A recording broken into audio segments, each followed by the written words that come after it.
All right, welcome back, everybody, to the Due Process League. My name is Saul, also joined here by Boxy. It's been a hot minute, but we're back up here for the dynamic Foxy duo here tonight. We've got Eclipse, we've got Mollusk Munchers. We're just waiting on the queue. Matt, how you feeling today? Man, I'm very tired. It's been such a long week and it's only Wednesday. But Yep, it's been so long. Not even since we've casted last. It's been so long since we've even spoken, besides a few that's DMs true. every now and then. So I've missed you, man, and I've missed doing DPL with you, but luckily we're here. Yeah, now that I have no more casting obligations, I can be here a lot more often. So we get to have some good old-fashioned fun, a good old throwdown, just like the old times. But some of the teams are a bit newer, a little more revamped. So hopefully that can add in some extra spice. I think we're still waiting on the queue to fully pop as well, but we can just go and talk about the two rosters. We've got Moss Munchers, which is showcasing Don Boy, Romwell, Med, Booty Frank, and Baked Beans. And then for Eclipse, we've got Dylan, Digi, Drazi, Roby, and Cats. And their queue has actually popped, so we'll go hop and spectate in their lobby right now to go get the full-fledged rotation and see where the hell we're going, pardon, in this best of one. Okay. How's R6 been treating you, by the way? You've kind of had your big break recently, so how's that going for you? It's a video game that I do not enjoy playing, and now that I cannot cast it, I am trying to avoid it.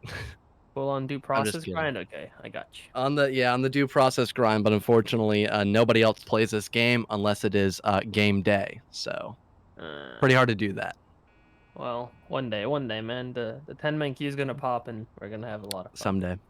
Trust in a future distant utopia. Anyways, though, first one up is gonna be factory teams, and it's not the donut factory, luckily, because you and we have had kind of bad luck when it comes to factories. It was the donut factory way too often, and okay, I lagged out a little bit. I guess we're good, right? We're good. That was I Icado. haven't Okay, even like that queued was. in, so don't worry. Yeah, Jesse's feed froze for a second, but mine is just still connecting. My game probably just died. I'm not used to us calling EK Jesse, but regardless, the action has been going out. 30 seconds in, and we're already 2 men down on each roster, so it's essentially a 3-3. Matt is a little bit low on HP. Other than that, nothing really significant happening, but there's no more utility on either side as far as I can tell. By the way, again, my game isn't updated because I've pulled this twice in a row now, so I'm just going off of blurry screen share, so excuse me if I miss stuff out, but a bunch more kills come out, and now it's all up to Robbie to try and clutch this one out. It's a 1v2, it's a Gruber against an AP and a Saber, providing the long range power.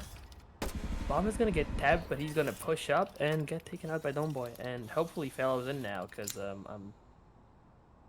No. Well, no, that would not be correct, as my whole task was not responding. But it looks like the side of Moss Munchers, they responded pretty well to that round, and overall just went in for a full commit to a fan play and did a whopping amount of damage. Still two people alive. Clacker and Saber can transition on over, and if they want to, they can go scavenging for a couple of weapons as well, like the Mop, which hopefully still has plenty of ammo for Don Boy. You can get that double sniper combination and have a whole lot of fun moving forward, especially if you get a map like Kill Dome or Kill House, for example. Depending on how big the map actually can be, having two snipers is going to be massive for Moss Munchers moving into both round 2 and 3. Yeah, I mean, you said it pretty perfectly. There's nothing much for me to add. Let's look at the damage, though, since EK is showing us that. Nope, nope, goodbye damage. Okay. Ah, okay, there you go. We're back on damage. So 200 for Mad, 150 Dawn Boy, 130 Baked Beans. Those are the main damage dealers on Mollusk. And then 183, 141, 190 on Drazzy Cats and Digi respectively. Well, we're only a round in, right? But it was a very chaotic one. Most of the gunfights happened in the first 30-40 seconds. There was a lot of damage dished out, and even a few kills already raked up by the time that the clock hit 130. And I am curious to see whether we're gonna be seeing these fast rushes slash engagements all game long, or if it was one of those, okay, we're in round one, let's just try and surprise them, and now they're gonna be taking it slow. What do you think? Well, I'm not too sure. You kind of have to take your time when you go on a map like Bank, for example. Normally, you have to clear out a lot of the map just to go and get button pressure, but thankfully this time around, it's in the middle of lobby. So the biggest aspect you probably have to worry about is just late rotation. Someone could probably go in for a flank and hallway, deal a lot of damage. Someone could go in for wall bangs. And with this set, the vault, it's actually pretty viable to hold it and just spam mollies. You put a barbed wire directly on the security door, and you've got a nasty crossfire you can implement. And when you have somebody stuck in that barbed wire, you throw a molly, they either have to fall back into that green doorway line of sight, or they have to, well, die in the molly most likely. So this can be very defender favored depending on how much the offense is going to stall themselves and how much they end up funneling. But I think with Mollusk Munchers, they're aware of how potent accounting can be because of this tag team crossfire. So they want to have some people stack up in vent, drop down into loans, and maybe try to clear out accounting just to have a little more success on this round, and maybe even go for a double charge play. It was hinted, but I feel like that might be a waste of utility. Yeah, I don't think we're gonna be seeing a double charge play, but I am all for it. If it ends up happening, why not? I guess. Um, I don't really know. Again, okay, thank you for the screen share. Again, I'm on a really blurry feed right now, so I'm just kind of at a loss for words at times. Excuse me for that, but it's all coming out. The nades as well. The bullets have been breached, and Well, all right then. Don't know if that was light detected or Boxy just shut down. It appears that at least Roby and Baked Beans have been able to go and essentially trade for one another. So there's the 4 versus 4. The button can now get hit. But the one problem here, there isn't a lot of util to get past this barbed wire leading in through the back of Teller all the way down through main hallway. So Romwell is most likely going to be just on flank watch. Therefore, you cannot directly pressure anybody who's sitting inside of accounting, which that being Dylan and Katz, it's a lot of pressure, it's a lot of help and alleviation towards Strazi. And with Dylan just continuing to get hyper aggressive, he tries to find at least one to med, but he's not going to be successful. Thankfully, with Katz also being in accounting, that does allow for a refrag to happen instantly. And with the molly going out on the barbed wire, that does trap the rest of the offense inside security for a little while longer. But Rommel trying to dodge in through the molly. He's able to evade it and try to deal some damage on Drazi, but he cannot close the gap up until Drazi does it for him. There goes the one pump down. Rommel gets rid of Drazi, and Baked Beans, watching the flank, eventually leading in through accounting, finds at least one. Don Boy's still there as well, able to shut down Digi, and that allows the defuse to go down. A second round here for Mollusk Munchers, and it did look good for a brief moment there for the side of Eclipse, but eventually it was just too much isolation, and having Romwell be able to dodge that molly and kill Drazi, it basically left no other options left for the defense just to try to rush in through the green door and just end up dying essentially, because that was being watched pretty heavily by Mollusk Munchers. yeah, I mean, Eclipse was in a tricky spot for sure, but I like the fact that even though the vault was open, there was first of all a barbed wire in the doorway, and then secondly, someone was playing in the actual vault, going for the crossfires, and then thirdly, that the rest of the players on defense, they were just kind of holding those long angles, waiting for someone to walk through the bar before swinging. So on paper, even though it was kind of a tricky situation, they still should have been able to be on top of things. But like you said, Rommel with the shotgun dodging the molly being thrown out kind of just a second too late is really what costed Mollusk the round there, or sorry, Eclipse rather, not Mollusk. So yeah, close but not close enough, sadly. It's going to be 2-0 for Mollusk going into round 3, and it's the last one before we switch sides for the first time. I'm kind of happy we didn't double blow on Bank, because C-Store is one of those maps where you kind of need at least one of the charges. Green is usually suicide, not always obviously, but still having multiple points of entry, or at least the possibility of entering from multiple sides, always desired. So what do you think is going to happen here? Well, we have the wall charge being tempted at least here by Mollusk Munchers, and I think that's a great idea. Normally, this is one of the more important spots of the map you have to get control of, especially when you want to go for a shutters play. So having this popped and being able to get instant map control and maybe finding a kill depending on where the grenade or the flash lands is a pretty solid option. Playing for lights on C-Store can be a bit difficult, but it still forces the defense to have to use other utility, which could have been slotted in for mollies or barb, for example, and it can give you that upper hand depending on how many night vision goggles you're able to transition on over. And because we didn't see any of them popped over in Factory, I believe it to be, it should be all 5 for the offense, and I think that's fully accurate. Yep, they've got all night vision in their stock. So this looks to be a pretty straightforward attacking setup. Maybe they'll have somebody late rotate storage to help alleviate any of that pressure over near arcade, for example, in case somebody decides to fall back near that freezer side. So overall, I like the idea. It's straightforward, it's simple, and it's probably bound to find at least a couple of kills here from Mollusk Munchers. Look at not only are Mollusk Munchers 2 rounds ahead. Look at that. They have a grenade. They have the mop and the saber. They have a long KR. Like, what else could they even bring their arm to their teeth? So I really don't think there's gonna be around for Eclipse. You see a Bluebird, 2 Leggers as an auto shotty and a short KR there, and I think honestly they're just kind of under. They're lacking the utility they need. The mollies are coming out early on as Storefront gets breached, but a lot of flashes are thrown out, and Dawnboy, gets the entry onto Cats. 3 of the players are now funneled in tellers, and they're going to have a hard time escaping because there's a barb in their way should they want to rotate through Bathroom and eventually Office. Robbie, the sole player who's not with his team on Eclipse, is playing with the auto shotty on the other side of the map, and it's not looking like he's gonna have any fights anytime soon. Ned finds 1, Booty Frank with 2, and it's all up to Robbie to clutch this one up. His tellers have now been wiped clean. The bomb is being tapped, and there we go. The first one for Robbie is on the board with Booty Frank with a triple on the round. Well, he'll clean it up pretty swiftly. And the major issue there on that round for Eclipse is just the amount of crossfires that were against them. They were all just kind of compiled inside of tellers, and they really couldn't do much. It's somewhere you have to hold, because if you can open up that yellow door, you can maybe kill somebody who's trying to defuse on that bomb. You've got a long angle you have to deal with inside of this kill hole leading into teller as well. And with the barbed wire already being placed and not just being a reaction bar, both from teller and also that green door that was between both storage and also arcade, there was no option for a safe rotate once all of Storefront was in control of the offense. So it was basically, we have to open up Teller's door, hope we get a couple of kills, and that we somehow get the man advantage, and maybe that our auto player manages to hit a fat lick over near Freezer, for example, and just none of that happened. So 3-0 already for Mollusk Munchers. They are looking fantastic on the offense, but then I need to switch the sides and see how well they can perfect their defenses, starting out, over back onto Factory. Okay.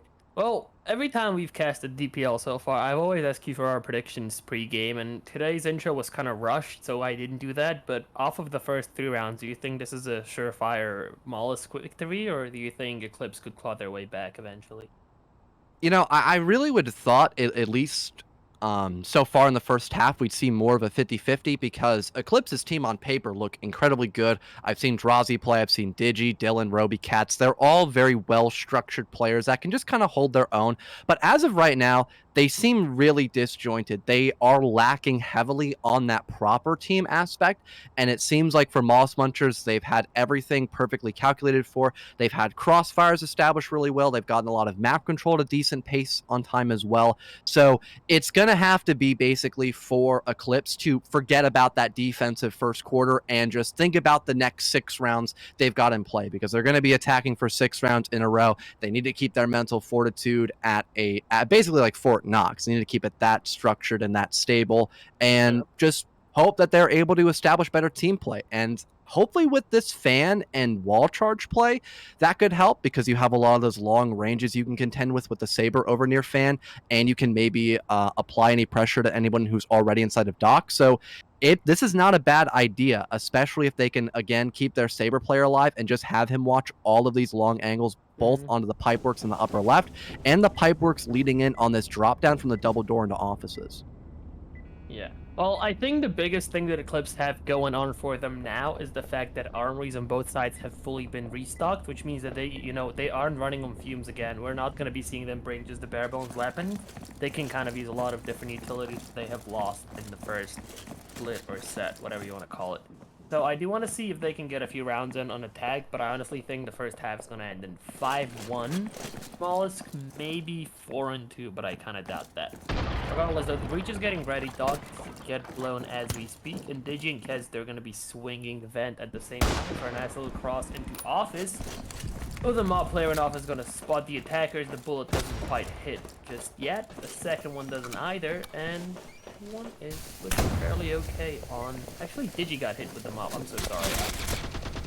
Well, it seems like no one noticed out Frank, so he's going to get rid of Dylan. That smoke being a little counterintuitive, just not expecting anyone at the top of pipes. Roby overextends and gets caught by Romwell, but finally something is found by the offense, that being Drazi, at least getting rid of Frank with the tar in hand. So something at least is better than nothing, but you still have all of pipes to worry about. Digi is still in a decent position, but currently is watching offices. Maybe the call will be made to have somebody else hold that position while they still try to deal with pipes, because all 4 defenders are just stacked up in the back of Pipeworks. They're waiting for this diffuser to be teased, and they're waiting for the molly potentially by Donboy, but he gets shut down by Cats. 3 versus 3. The molly was tossed out, but it's way too short. Rommel gets rid of one, trying to cover for that defuse, but Drazi still holds on. Digi's there with a saber, gets rid of another one, and it leaves just Med having to get aggressive. The molly may be decent, but Drazi is just barely able to dodge it and finds the final kill of this round. And it looks like so far the mental being decent enough to get at least a single round so far on the attack for Eclipse. Well, it's a start, right? I do want to see if they can snowball this further going into, you know, rounds 5 and 6 and onwards, but it is a start. You got to start somewhere. So the fact that Eclipse got their first round so early on in their attacks, it gives me hope that maybe they aren't out for the count yet, but it does come down to how they can attack this bank. Because, again, they had an okay-ish setup defending it, but their plan didn't quite end up working out. So, I don't know. Who do you think takes round number 5? I mean, that's a pretty vague question, so I'm not too sure. It more or less depends on, again, the control of accounting and how well you can isolate Vault. We saw, I believe it was Drazi with the shotgun who was able just to barely walk past the Barb and Molly combo and end up killing out the defender who's in the back there. Actually, no, it was the other way around. Drazi was the one who ended up falling with the grouper, and then I believe it was Romwell, I believe it'd be, who found that kill with the shotgun. Yeah, because he was originally watching flank over near Tellers in the early bit of the round and got called to rotate. So it depends on how effective we can see that isolation once again. And I think the defense of Mollusk, they're somewhat aware of that. They might have just 2 people try to watch Vault, for example. They're implementing a different kind of set of barbed wires where they have them both for kind of the short hallways. Maybe they'll play a bit deeper, or maybe they'll change their mind and still have a pretty normal barbed wire setup on that Vault doorway. It looks like it'll be a mix of both. Maybe forcing people not to want to go towards the back part of Vault, allowing, again, for better coverage in the backside and allowing for a better ease of access for your auto player, so he can just kind of swing like this, for example, and deal a ton of damage. Either way, before you get into Vault, you still have to worry about the rest of the map. You still need to worry about someone maybe in the back of Tellers, someone close to that double door perhaps, and again, accounting, which is kind of a death box, depending on where somebody's sitting next to that green door leading to security. I really think, by the way, they wanted to stack those barbs in parallel in Vault, but then someone's like, okay guys, but we gotta you know, put them far enough apart that if they throw one grenade, they don't take out both. I think that would be kind of the thought process behind moving the lower barb into the actual Vault doors, not having it down below on the hallway. So, I don't know, just a guess. Anyways, we're only gonna be having 2 players in Vault. I just can't see, I'm blind. Thank you very much. Anyways, main entrance gets blown. The Lowe's push is rather swift as well. Digi, he gets the entry onto Romwell, so it is a 2v5 for the defenders that are outside of Vault. Both are in accounting, defending the security push. So pretty similar to what Eclipse did on their defense, but let's see if they can execute it better. Well, we already have at least security being tampered with, trying to get through the revolving door. Looks like we've got a nade being tossed out for the bar, but there is still one more deep inside of Vault, and the molly will get tossed a bit prematurely by Donboy just to allow the rest of his teammates to rotate and get comfortable with the positions they're currently holding. But only 2 mollies, and one of them being in the pocket of Med, who's currently going on a flank. This could be rather difficult in the next couple of seconds, especially depending on how ineffective either Baked Beans or Frank could be in this position. There goes a second molly. Med does get at least one going on the flank. Digi will fall, and he immediately rotates back into accounting. I love the passivity here by Med. He worked the 1 kill that he wanted to find, and he immediately backs off. That way they can play in an equalized position and still force the hand of the offense. The barbed wire theory, could have been pretty effective, but it looks like both defenders have piled up against Drazi. He nets up 2, doesn't even need to walk through the barbed wire, and it forces the retake for both Baked Beans and Med. Baked Beans will fall inside of security, and Med can't do a damn thing at this point. And with all the power in the world inside a bank, it looks like Eclipse will take yet another round on their attacks. So both of these bank rounds came down to just both teams, the Vault players of the teams, being too aggressive or too passive and dying too soon, meaning that the accounting players had to just push him blindly, and then they ended up dying to it. So I don't know, just something to keep in mind, I guess. What I was gonna say is I completely agree with you. I love the fact that Matt got that 1 kill and then rotated all the way around once again. Because he, first of all, he got the kill. That's great by itself, but then it also meant that at least someone, if not multiple people from Eclipse, they had to have paid attention to the person in the hallway, so they had to turn around and kind of stop, or at least postpone their Vault push, which again is a great thing on a map like Bank, where you just need so much time. Wasting that time, stalling the attack, just great. Sadly, it didn't end up working out, but, well, we're getting close to a 3-3 here. Seems like for the offense as well, a 4-1 push, both storage and freezer. Definitely not a bad idea, especially since you don't have to worry about auto anymore. It's probably one of the most challenging things to deal with when you want to go for more of this green and arcade kind of push, is having to worry about the close quarters range. I think the only thing that the offense would have to worry about would maybe the mop, but I believe that was gone from round number 4. So even then, it's a lot of mid-tier weapons that the defense have, and that's really it. So a lot can be done probably in the early game by Eclipse, so long as they just kind of realize they've got the upper hand in terms of weaponry. They just need to pop out some accurate flashes, and that's probably all they're going to need to get the job done. So that's probably why we're seeing more of a 4-1 push leading in through both freezer and storage, rather than anything like through the shutters play, for example. Yeah, I mean, again, you were talking about just the armory, the weaponry and the utility left on the defensive side, and this was literally the case.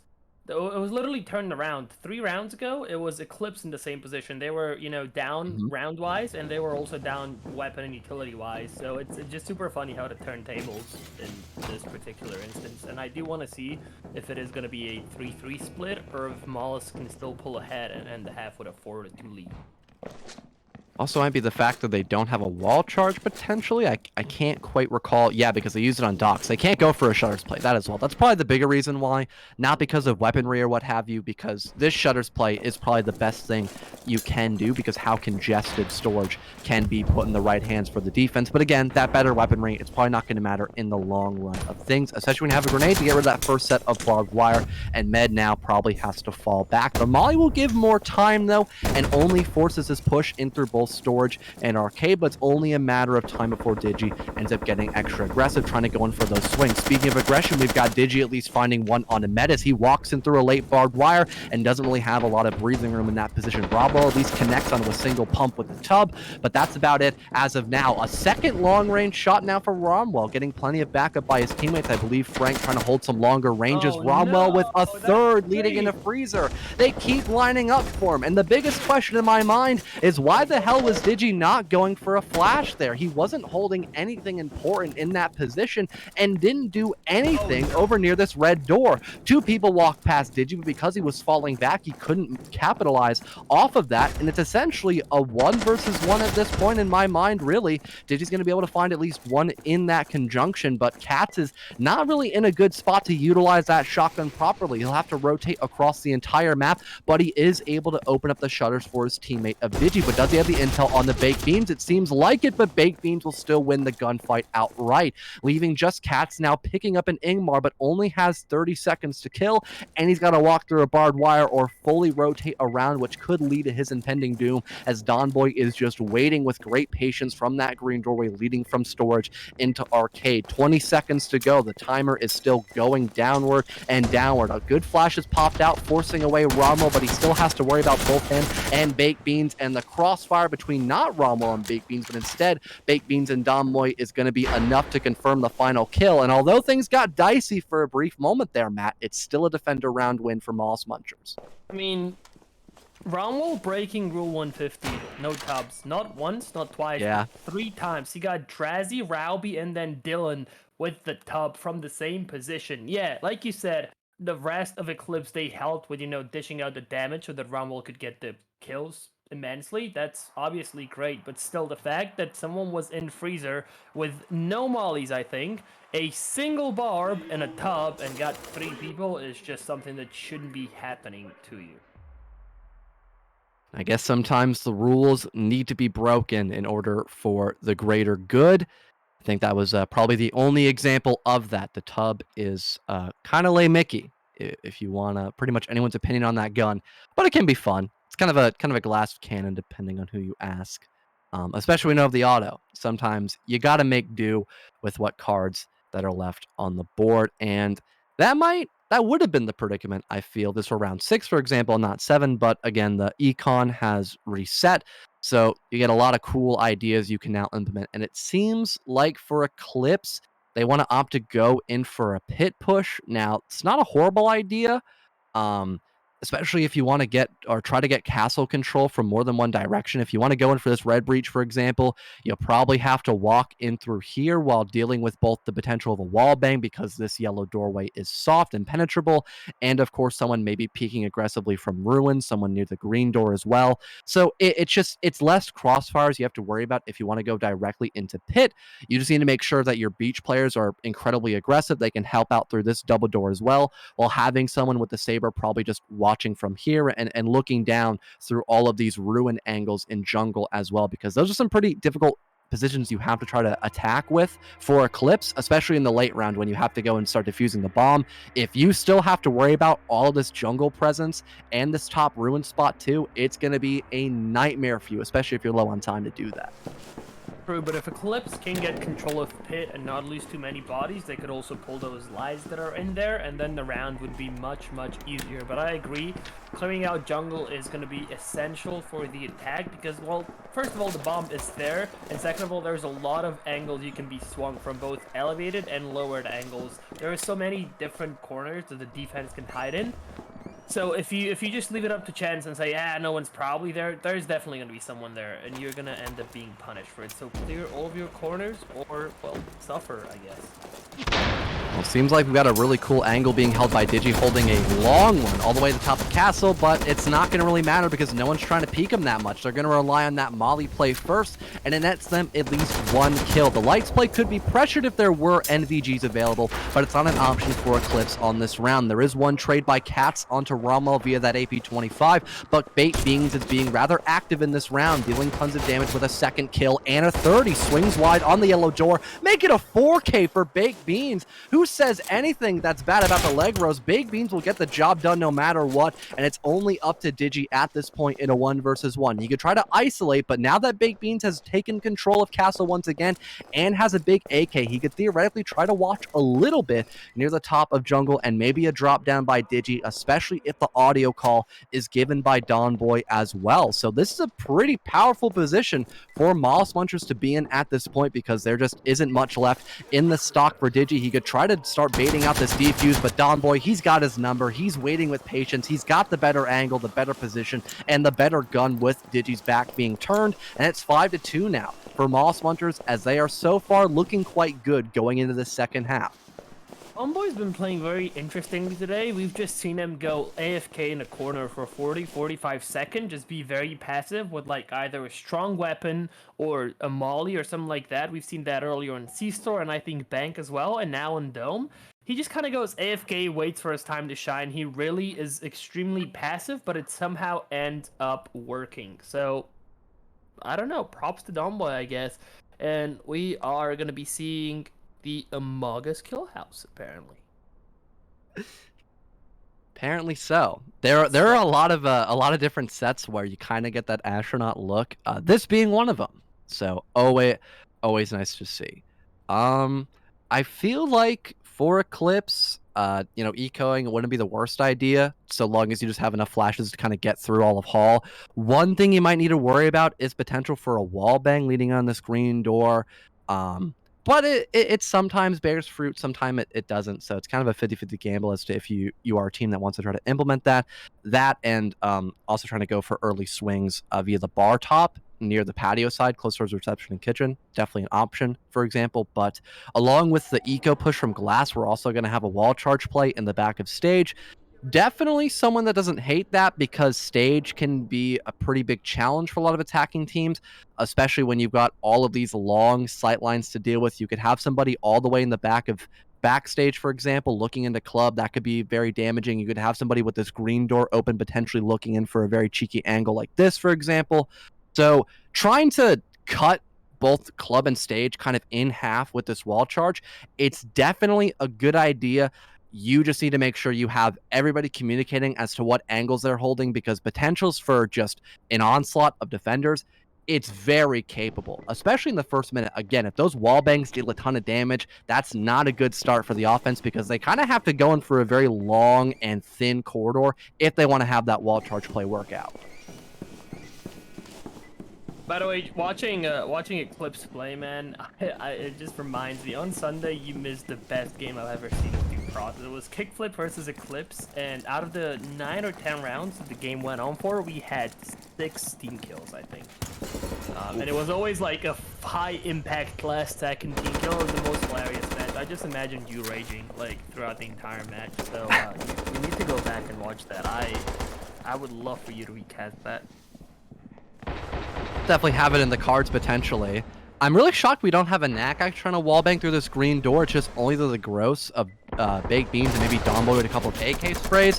So I guess they're just really hoping on the fact that their general site presence is better, and maybe that med could pull off the fattest hit of the century. He's just hiding behind a vending machine currently, waiting for someone to maybe overextend, or he's waiting to hit a flank. But Digi, he is doing his best Luno impression. He is religiously holding this flank, but it looks like he almost falls. Thankfully, though, a couple of those shots end up hitting the wall, so it's not going to actually kill Digi outright. The wall charge will detonate, allowing Drazi to get rid of baked beans, but there's Frank on the quick spring up, gets at least one on the Dylan, but he's only good for that singular kill. Donboy's there quick on the response, but it's still 3 versus 3. You're aware that Med is currently still trying to flank, and with Digi still watching that, it's basically a 2 versus 2 with the weaponry, I'd say, favoring the defense and utility as well. They've got a Mog to bait out that one flash. They've got barbed wire to only force this play leading in a club, but they let them just walk into sight for free. Donboy is not in a good position to hold that one out, but they overextend. Roby, what the hell are you doing? He gets way too aggressive and leaves Cat in the 1 versus 1, and Romwell just continues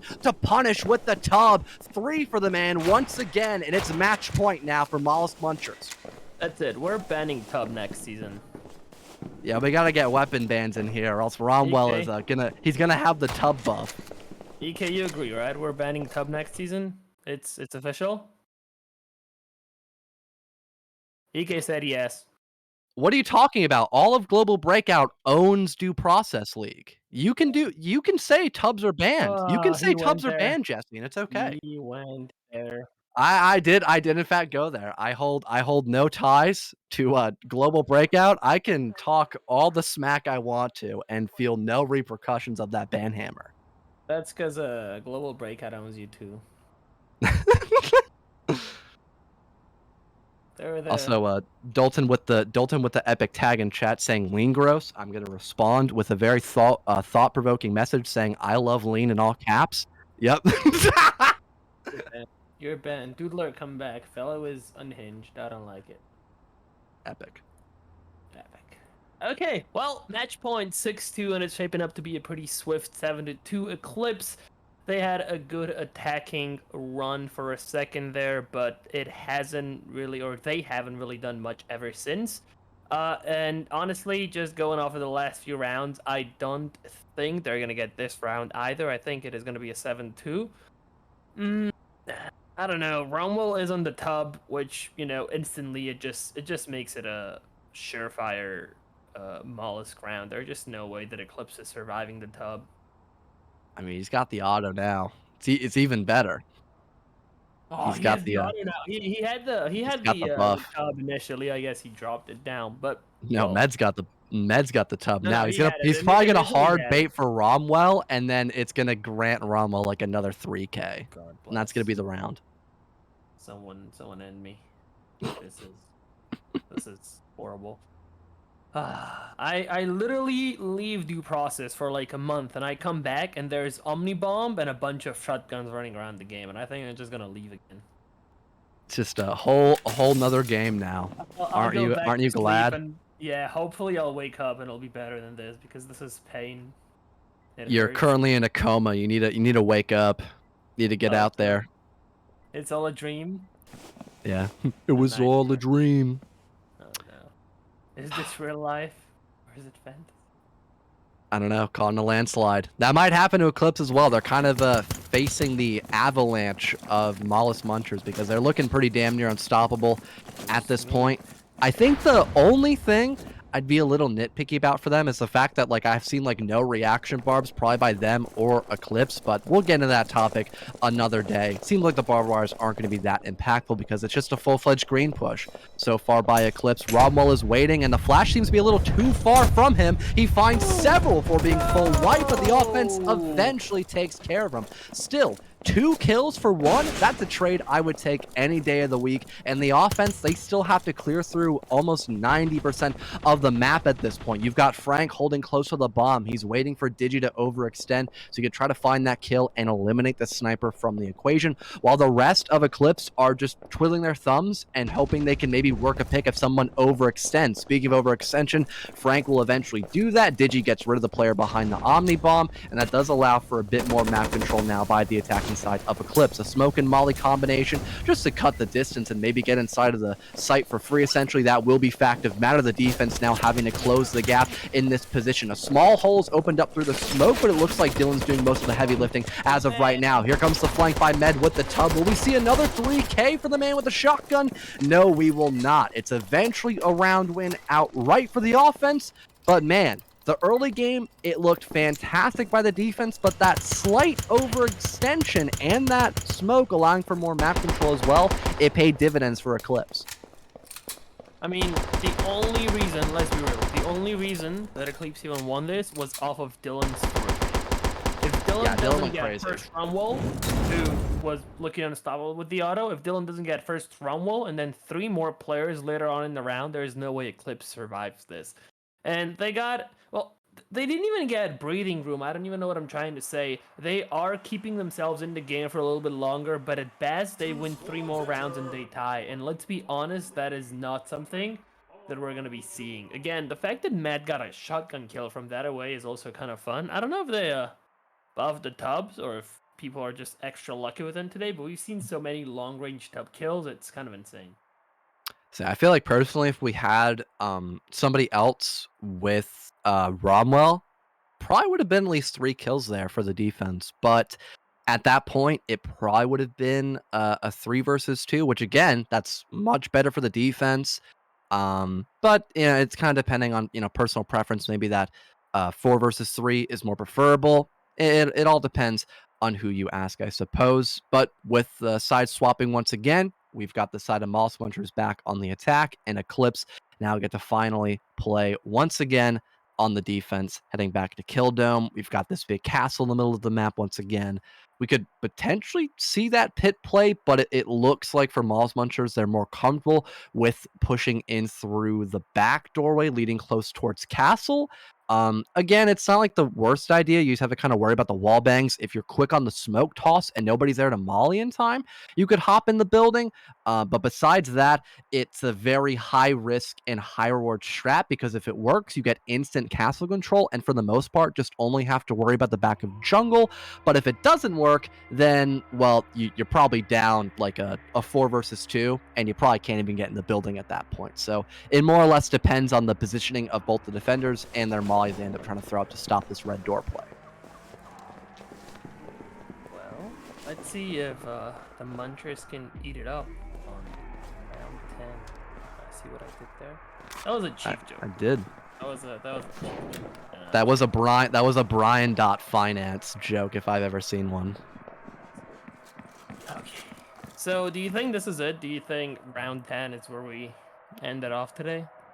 I mean, there's only 2 mollies. It's very possible, because again, that's gonna burn, like, not even 20 seconds, give or take, and there isn't a lot to stop the offense from just kinda pushing into castle besides, like, maybe the barbed wire, but that's if Cats and Dylan stay alive. They're the only 2 people with mollies and the only 2 people that are in fantastic positions to stop this push because, again, you may have Drazi, but there's a smoke to Oh, meet him, and apparently it's just way too late. Frank just walks in, probably no communication on that part. I'll be honest with you in that that was endeavor as kind of booty of Frank.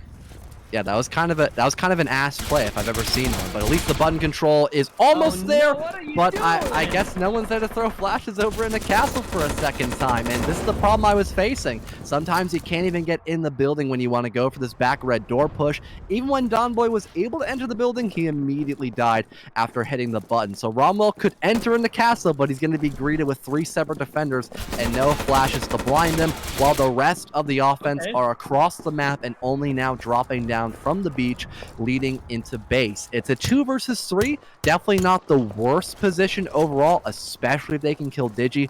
But besides that, it's a very tough hill to climb over. I thought Dylan might opt to go for a flank, but he might try to go for the safer option and try to back up the rest of his team, maybe helping out Digi and also hitting that button to stop anyone else from entering in from that drawbridge in case a late rotate happens in over from the red door. Here comes Med swinging into action. He's got backup by Baked Beans as well. They're good for 1, but there's the trade by Cats. It's a 2 versus 1, and Dylan, he's in a position where he could just walk up the stairs and probably apply all the pressure in the world on someone walking in from the bomb, and he's waiting for that cue. He's waiting for the defuse to go down. It's imminent at this point. Both him and Cat swing at the exact same time. Baked Beans finds 1. Cat, you got to get aggressive. You got to go for the push. He almost finds it. 2 seconds left. Just 1, and Baked Beans will still get it done.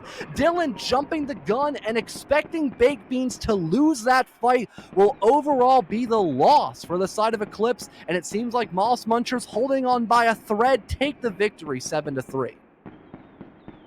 And what a round to close it off. I don't even know. First of all, I really, really wish that Romwell, once he got the 2 castle picks, he stayed safer and he let his beach teammates push up, get control of jungle first, and then focus on castle, because he knew there were at least 2 more people in castle and he was outnumbered. I think he really should have been passive there and I don't know, kind of worked with his teammates to get control of the rest of the map and then focused on castle, maybe even apply some pressure on bomb to force the castle players to come to you.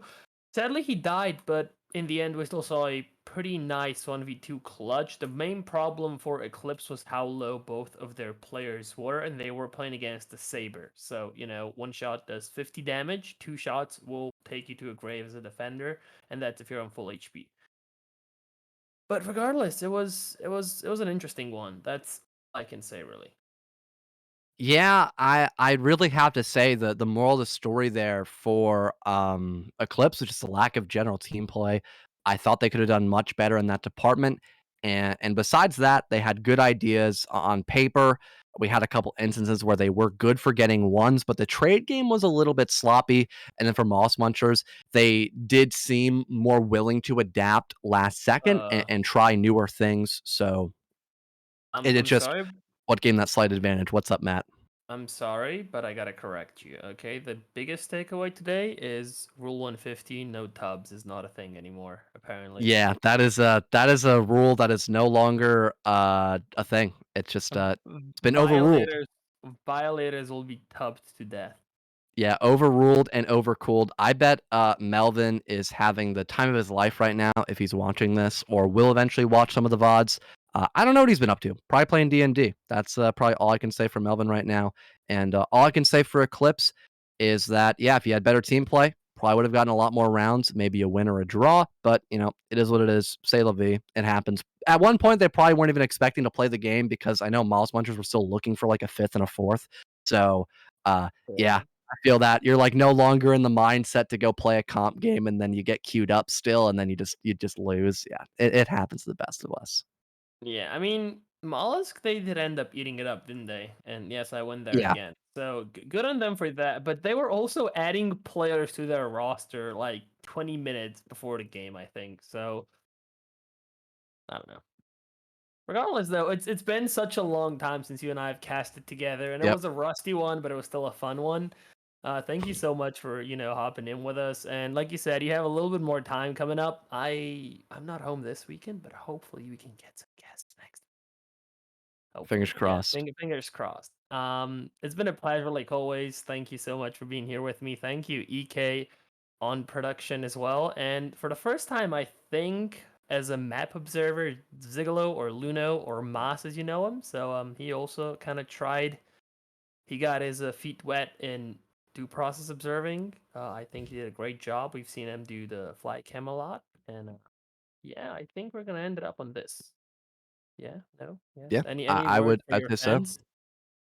Uh, no, thanks for watching the stream. It's good to be back. We'll probably get more casts in the future. And with all that being said, hope you all have a great rest of your night and to see you all again very, very soon for some more due process action. Take care, everybody.